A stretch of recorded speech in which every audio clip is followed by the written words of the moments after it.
WWE's PG era has often gone underrated by many fans. And that's a shame because, while it didn't have the same peaks as some other periods did, most notably the Golden Era and the Attitude Era, there was some great stuff to be found in there. Yes, even if the low points were low, the high points were notable too, as this was when the company fully settled into becoming an institution that was destined to be around for a long time. But how did it all happen? Well, that's exactly what we're going to be looking at right now.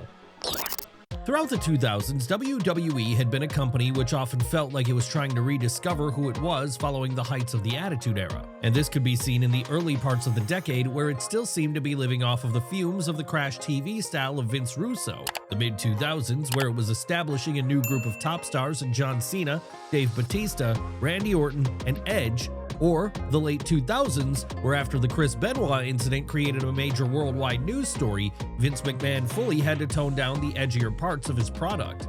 Yes, when WWE decided to move in a more PG direction in 2008, it was partially out of necessity. Of course, it wasn't just the Benoit story which led to WWE going PG in 2008 though. No, there were also things like the company's new sponsorship deal with toy maker Mattel, a sponsorship deal which required the product to be more child-friendly overall. And then there was Linda McMahon's initial foray into politics, another key factor when it came to Vince McMahon deciding to clean things up on TV as, in theory, this would make it harder for his wife's political opponents to find easy ammunition to use against her. That's right, there were multiple reasons for the change, and they all led to July 22nd of 2008, the date the promotion formally announced its shift in overall direction.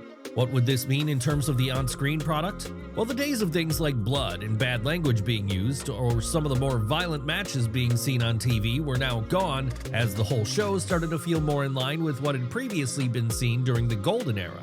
Understandably then, for fans who had grown up on the edgy antics of the Attitude Era and the still somewhat more adult antics of the Ruthless Aggression Era, this was a surprising and not always welcome move. No, there were plenty of people who hated this change, as to them, it felt like they were losing out on something they loved about the company. That said, while these fans wouldn't be all in on the new PG era, they'd still be watching the product for the most part, as by then we were long past the days of the Monday Night Wars.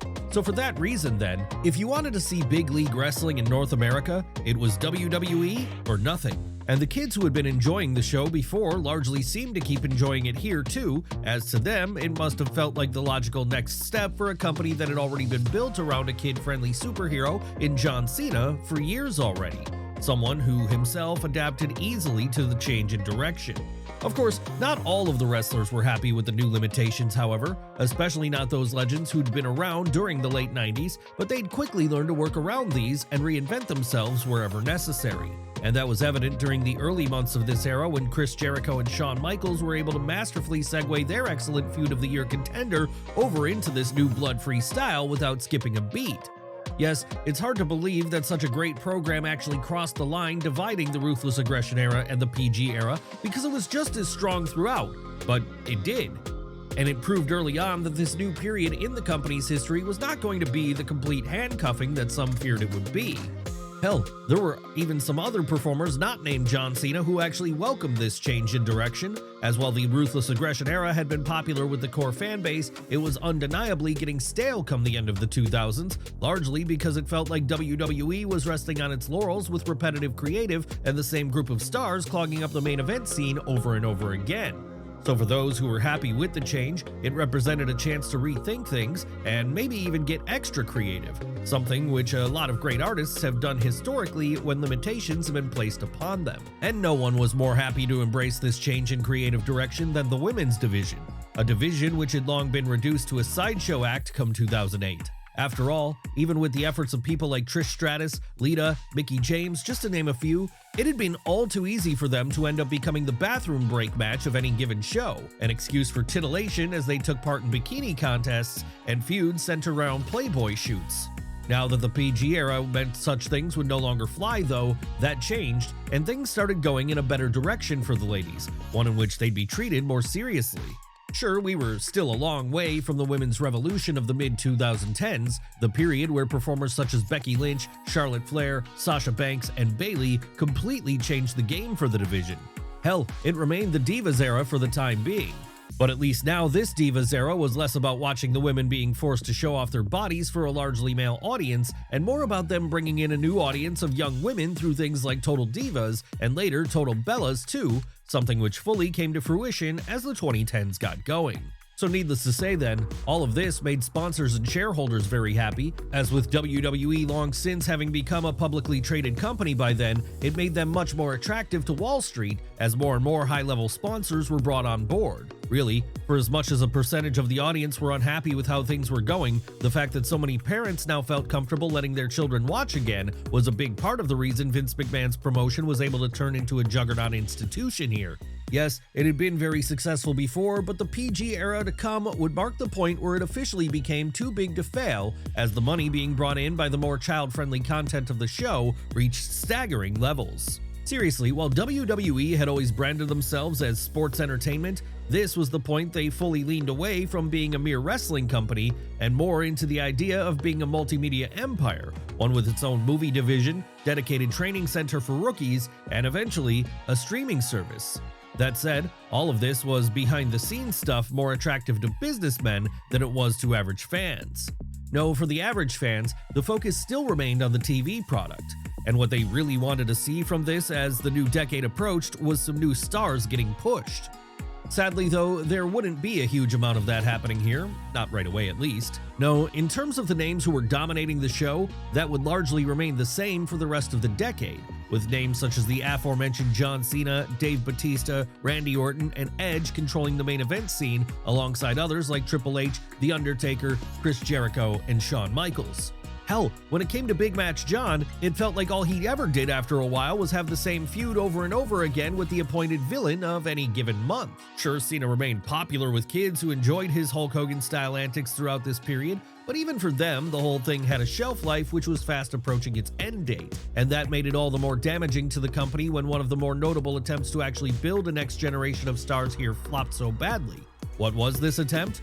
Well, it was the very quick rise and fall of the Nexus, a group who, as 2010 arrived, enacted a hostile takeover attempt of WWE, much in the same way the NWO had with WCW over a decade prior. Unfortunately though, this angle would not have the same success as the one led by Hollywood Hogan, Scott Hall, and Kevin Nash back in the day.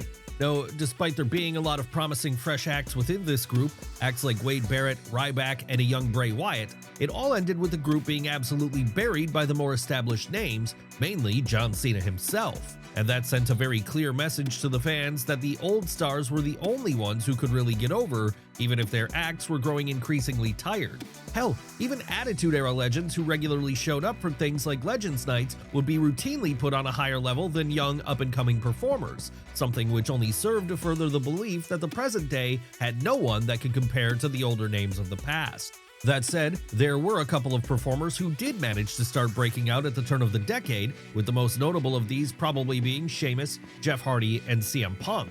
Yes, by the time the 2000s were over, all three of these men would have reached the mountaintop to become world champion, with this happening with Sheamus after only a few months on the roster.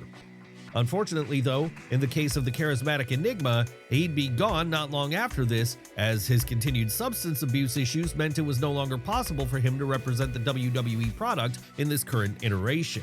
Sure, he would eventually return to WWE, but by the time he did, the PG era would be long over. And by then, it wasn't like he was being pushed as a major singles act anymore. Still, at least CM Punk, someone who was notoriously drug-free, would stick around, and as the new decade arrived, this would leave him in a prime position to fully ascend to the top of the pack as one of the major players of this PG era. Why was that? Well, the early 2010s would see a lot of big names exit for a variety of different reasons. When, for example, it came to Shawn Michaels, he'd retire from in-ring competition in 2010 after two stellar back-to-back WrestleMania matches with The Undertaker left him nowhere else to go in terms of stealing the show. And elsewhere, when it came to Edge, his career would be cut short the year after that when a severe neck injury meant no doctor would clear him for competition going forward over fears he would end up paralyzed. Then, in Dave Bautista's case, well, Hollywood would be the reason for his exit in 2010, as it would be here that, Feeling like he wanted to try going down this path before he got too old, the Animal chose to leave the ring behind and devote his time to movies entirely. Obviously, this worked out very well for him then, as he turned into a huge star and maybe the best wrestler turned actor ever. But that was of little solace to WWE, as they lost out on one of their biggest stars as a result. That said, there was one silver lining to all these high-profile exits, and that silver lining was that it gave space for one of the biggest stars in the company's history to return when, in the lead-up to WrestleMania 27, The Rock made his comeback to the ring after having been gone for 7 years. That's right, this was a pretty huge moment because in the time he'd been away, Dwayne Johnson had gone on to become one of the biggest movie stars on the planet. So, as you would expect, his feud with John Cena here was a major one for WWE. Hell, the very fact that it would ultimately span across 3 years, encompass 2 WrestleMania main events, and draw in plenty of other performers into its orbit meant a lot of lapsed fans started to tune in again for the first time in years. Would these lapsed fans stick around after the fact though? Not really. As with the product still feeling stale overall, there was little to entice them to keep watching in the long run. Yes, by the time the new decade was beginning, WWE felt like it was reaching another low ebb creatively, not too dissimilar to the level they'd been reaching during the mid-90s with the New Generation era. The only difference here was that now there was no WCW breathing down their necks in order to push them to get better. And on top of that, there were no Bret Harts or Shawn Michaels on the roster to carry the load in the way that they could, even through the darkest times. So low would things get here in terms of the on-screen product. In fact, we'd pretty much revert back to the days of Raw being the only show of note, as it was during the PG era that SmackDown fully fell to the level of becoming a glorified recap show for the Red brand. Needless to say then, this meant the World Heavyweight title massively fell in value, the once mighty prize which had been for so many years associated with the likes of Ric Flair. But then what else was to be expected when this was the time that the belt was being held by the likes of Jack Swagger and the Great Khali? Honestly, it felt like less of a world title and more of a mid-card prize back at the start of the 2010s, and that was reflected in the positioning it got on most shows, with it usually being placed right in the middle of the card. Of course, it wasn't as if the Raw brand and its own world title were always thriving here either. No, there were some pretty big misses on that show too as the new decade dawned. Misses like the infamous anonymous Raw general manager angle, or Michael Cole's WrestleMania feud with Jerry Lawler. But it wasn't like there was no hope for WWE here, because an added consequence of so many big stars like Edge, Batista, Shawn Michaels, and Jeff Hardy leaving was that, as well as The Rock returning, some new acts had to be pushed to the top. Something which would begin the process of freshening things up a little bit, at least, after years of the same people being on top, and any prior attempts at changing this flopping hard like the Nexus had. And there would be no greater example of something new and fresh breaking through during the period than when, in the summer of 2011, CM Punk, a man who had been on the bubble of superstardom up until then, cut his now famous pipe bomb promo. That's right, over the course of one segment, Phil Brooks became the biggest star in the entire industry, as his scathing takedown of WWE as a whole spoke to many fans who'd long since become disenfranchised with the product and felt like the PG era was not what they had initially signed up for. Basically, in that moment, he became to this era what Steve Austin was to the Attitude Era, in that he was someone people could live vicariously through. Really, there were a few weeks there in the summer of 2011 where it felt like WWE might actually be about to undergo something of a renaissance in popularity, as this was arguably the first time they'd caught on to the cultural zeitgeist since the days of Stone Cold. Hell, what they had in CM Punk here was a figure who had the potential to become a generational star for the promotion. And with this being the period where there was a very serious consideration being given to John Cena turning heel in the lead up to his first WrestleMania main event against The Rock at WrestleMania 28, it created a sliding doors moment where 2011 could have been the year we saw Big Match John undergo a Hulk Hogan-esque heel turn, something which would have allowed the Second City Saint to fully ascend to the top of the card as a rattlesnake-style anti-hero for that generation. Sadly though, this was not what happened. No, with Vince McMahon ultimately getting cold feet when it came to turning Cena heel, partially because of how badly business had cratered following Steve Austin's heel turn a decade prior, it meant the champ remained on top of the card. And so when CM Punk finally did win the WWE title for a lengthy period after the summer of Punk had been monumentally botched amidst a sea of Alberto Del Rio cash-ins, Triple H burials, and Kevin Nash texting himself, it left the Chicago native feeling like he was a second fiddle, even if he was supposed to be the guy on top of the card. And this only increased fan frustrations with the product as a while, at least when it came to adult fans anyway. As for the kids, however, well, they still seemed to be largely on board. But even their patience appeared to be waning thin after a while, because it would be around this point that TV ratings really started going into freefall as people tuned out more and more. Still, the money was pouring in anyway, as TV deals remained lucrative and sponsorship opportunities stayed plentiful.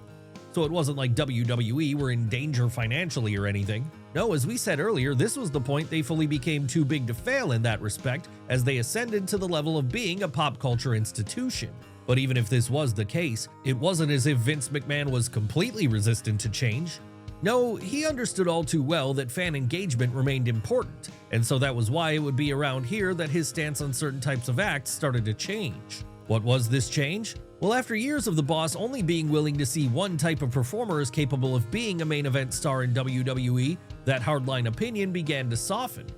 That's right, as the 2010s got going, you no longer had to look like a Sheamus or Alberto Del Rio if you wanted to get a top spot. No, with CM Punk proving that a relatively small guy could get over big time, this meant the door would be open to others like him. And it wouldn't just be smaller guys who this door was suddenly open to either, as the first half of the 2010s would also see a bunch of people who had the label of indie darlings suddenly get opportunities in WWE, with this being a true shocker to anyone who had known what McMahon's take on indie darling had been prior to that. Come on now, back in the 2000s, there would have been no hope of wrestlers like Christopher Daniels, AJ Styles, or Bryan Danielson getting anywhere close to the top of WWE.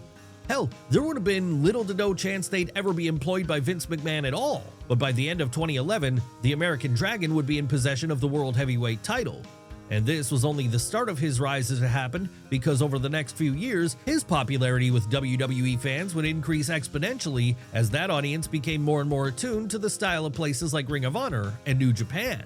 Sure, like with Punk, Daniel Bryan would have to walk a rocky road in order to get to the top, as at points it felt like Vince McMahon was doing everything he could not to push him. But in the end, he'd be forced to when fan outcry simply got to be too much. And we mean that literally, because it would be in 2013 and 2014 that what was at the time probably the biggest incidents of fan backlash in WWE history took place, when crowds, unhappy over the fact that people like Randy Orton and John Cena were continuing to get pushed as the real top acts over folks like CM Punk and Danielson, began to hijack shows by drowning them out with yes chants. And so we've arrived at the yes movement, the moment the indies fully invaded WWE, as Daniel Bryan simply became undeniable. Seriously, there was no one in the entire industry who was more over here, and for a guy who was under 6 feet tall and didn't exactly have a bodybuilder physique, this was quite a change to what had been the norm before for so many years. How would the yes movement end? Well, at WrestleMania 30, it felt like a new era had finally been reached in full, and the fan voices were heard at last, as it would be here that the American Dragon overcame the villainous Authority who had been holding him down for so many months by beating 3 members of Evolution in one night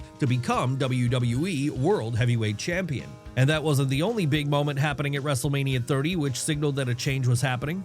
No, there was also the fact that this was the show where The Undertaker's legendary WrestleMania win streak came to an end at 21-1, when Brock Lesnar, someone who had returned to WWE a couple of years prior, did the unthinkable by pinning the dead man clean in the middle of the ring. And as if that weren't enough, WrestleMania 30 would also mark another high point for a group who had by then gone for a year and a half having nothing but peaks, a group known as The Shield. Yes, after making their main roster debut in late 2012, the trio made up of Roman Reigns, Dean Ambrose, and Seth Rollins had completely taken over the main event scene in WWE in short order. Hell, so dominating would they be during their 18-month stretch together, there would be points where it felt like no one could overcome them. Not Kane, not Randy Orton, not even John Cena. Honestly, this was exactly the injection of fresh blood WWE were looking for, as in The Shield, you had 3 young new stars, each of whom had the potential to be the face of the company one day. So by the time it was all over later on in 2014, and they were all embarking in singles runs, they truly felt like top guys. And they weren't the only stable who managed to break out big time during the early to mid 2010s, as elsewhere on the show, the same thing was happening with the Wyatt family. In the case of the Wyatt family, though, there would be one name who was clearly head and shoulders above the rest, and that would be the group's leader, Bray Wyatt, a man who would go on to serve as a dark villainous mirror to Roman Reigns' smiling babyface over the years which followed. Hell, it was the Eater of Worlds who had faced off against John Cena at WrestleMania 30, and while he didn't win here, he would take Big Match John to the edge despite still being a relative rookie. Basically, all of this was to say that things were now changing for WWE big time. Even the women's division was about to enter a new stage, as names like AJ Lee and Paige represented the first embers of the women's revolution which was to come for the main roster. And all the while that was happening, down in Florida, NXT was starting to fully take form as the Super Indie it would become known as during the Black and Gold era. And of course, in what marked maybe the biggest move of all of this would be viewable on Vince McMahon's latest venture, the WWE Network, a dedicated streaming service for the product which changed the game by giving fans access to decades worth of archival content, all for the price of a Netflix subscription. Sure, some things remained the same. After all, you still had names of the past like Brock Lesnar, Triple H, and The Undertaker there, but with each of those names now being part-time, it meant they were no longer the focus of the show. But what of the two men widely credited with ushering this new era in? CM Punk and Daniel Bryan. How would they fare in this next phase of WWE's history? Well, for as much as both the Second City Saint and the American Dragon had represented a big change for WWE, they wouldn't be around for long enough to see the result of that change fully take effect. And that was because it had been mere months prior to WrestleMania 30 that Punk had walked out of the company in frustration over the way he was being treated, with this ultimately leading to him into self-imposed exile from the industry for the next 7 years. And then there was Daniel Bryan. Mere months after WrestleMania 30 took place, he would be forced to vacate the WWE title on account of a series of injuries, which ultimately forced him into temporary retirement. Thankfully, however, the door he and Punk had opened was already open enough by then for a whole new generation of young acts to come through, many of whom also had first cut their teeth in places like Ring of Honor and New Japan. But none of this should suggest the PG era was a complete failure or anything. No, while a lot of fans were happy to see it end by the time it did, there were positives which came out of what is still often considered to be WWE's most critically reviled time. After all, it was the time that, with sponsorship opportunities and TV deals reaching their apex, WWE became the company it is today in the sense that it became an undeniable business powerhouse. And even if the creative limitations of the on-screen product left many fans unsatisfied, there were still some hidden gems in there. Hidden gems such as the rise of The Shield, the Yes Movement, and even the CM Punk-Jeff Hardy feud. Then, of course, there was the fact that, with the success of things like Total Divas, whole new demographics were brought on board in the form of young women, so there were reasons to remember this one fondly. That said, even taking these reasons into account, it was clear that come the mid-2010s it was time for a change to be made in the creative direction of the company, even if that creative direction would just mean a difference in the type of wrestlers which were being pushed, and not a complete overhaul of the product as would happen during the early 2020s.